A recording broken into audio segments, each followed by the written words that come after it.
Labadiena visi, esame ant Šventosios šeimos bažnyčios šoninio stogo.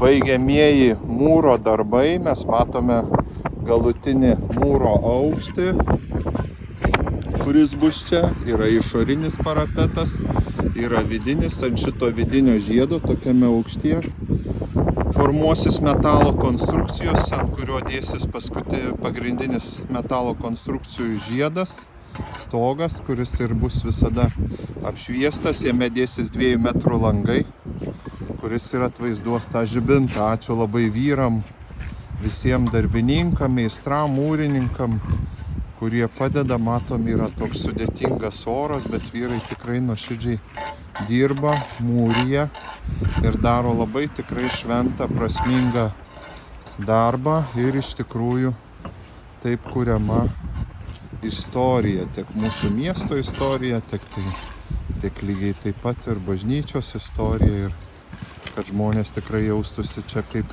namuose. Truputėlį ir pačiam nejauku.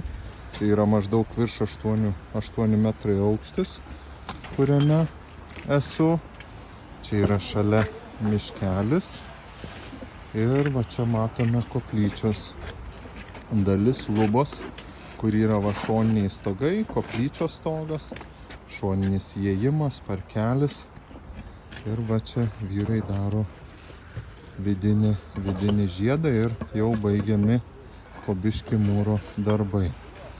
Ačiū jiem už jų nuostabų darbą ir jų pasiaukojimą. Ačiū visiems už paramą, už aukas, visiems Dievo palaimos ir gražaus laiko.